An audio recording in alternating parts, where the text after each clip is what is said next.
The quiet path. My walk to work is always the same, ever since I discovered this quiet little path on the corner a few weeks ago. It's a bit of a hidden gem really, as it's quite a pleasant walk. Plus, it cuts 5 minutes from my commute time. Its entrance is concealed by trees and foliage which keeps it from clear view of the road, meaning not many people seem to know it's even there. In fact, I've only actually seen 2 other people using the path. The first person I'll meet on this path is an elderly gentleman, a tall man that always wears the same worn black coat and tatty hat. Every morning he would brandish his smile and give a polite nod of acknowledgement before proceeding to say, "Lovely morning for a quiet stroll." I always give a warm smile in return and wish him a good morning before continuing on my walk. A little further down the path I'll come across the second person, a young schoolgirl. We don't really pay each other much attention, mainly because she's always busy humming away as she walks by with her headphones on. She actually progressed to singing recently, and she's quite a little pop star. Once I've passed her, I won't see another soul until I'm off the path and back onto the road. So, that's pretty much what my morning commute has been like for the last few weeks. Except for yesterday. Yesterday morning was different. I started it just like any other. I headed to the hidden entrance on the corner of my street. I walked the grassy path and came across the man as usual. He gave me his customary smile and nod, but this time he neglected to say a word. He would always give me his habitual greeting about his quiet stroll, but not this time.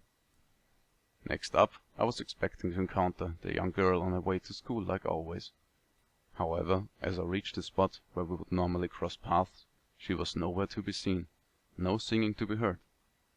I didn't think it odd at the time. I guessed she was probably off sick or something like that, and so I continued walking. I wasn't much further along the path when I heard it.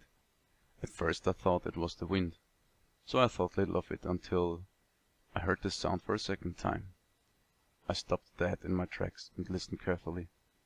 It was faint, but I could definitely hear whimpering. I desperately tried to put a direction on the noise, but to no prevail. Slowly, as I listened unintentionally, the whimpering began to fade as it got quieter and softer, until nothing could be heard but the gentle sound of the trees in the morning air once again. I stood there, disconcertedly in silence, as I pondered what possibly could have caused that awful sound. I got chills as I considered the dark possible explanations behind them. Whatever it was I heard was unsettling, and I didn't want to stick around. I hurried away and finished my commute at running pace. As you can imagine, I was distracted for the rest of the day. At work, I kept thinking about the whimpering sound. I kept thinking I should have done more. I kept thinking I should have done something to help. Anything. Anything but just stand there. Had I not been so scared at the time, I'm sure I would have done something. I know I would have done. I was reluctant to mention it to anybody out of shame. Anyway, perhaps my imagination was simply running wild. Perhaps they were fine. Perhaps they weren't in any trouble to begin with. I could have imagined it all. I hadn't convinced myself that was the case, though. Out of fear, I avoided the quiet path on my walk home, struggling to sleep that night from the guilt and worry. It took me hours before finally nodding off. Subsequently, I ended up waking 15 minutes past my alarm today. I had intended to avoid the path, but there was little choice for me but to use it, if I was going to have any hope of getting to work on time. I left in a frantic haste and quickly made my way to the path. Due to leaving so late, I stumbled across the old man with his worn black coat and tatty hat earlier than usual. He looked as friendly as always, a smile, a nod, just like I expected. "It's quiet again." I gave a smile in return and walked on by. It took a few steps before I registered what he had said, and what that might mean.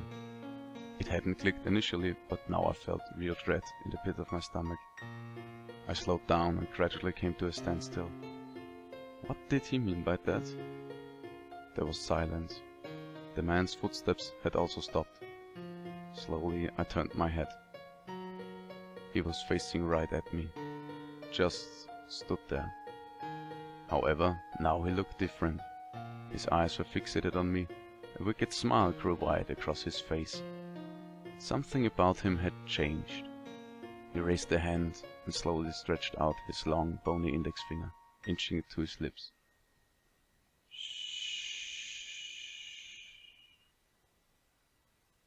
Thanks for listening.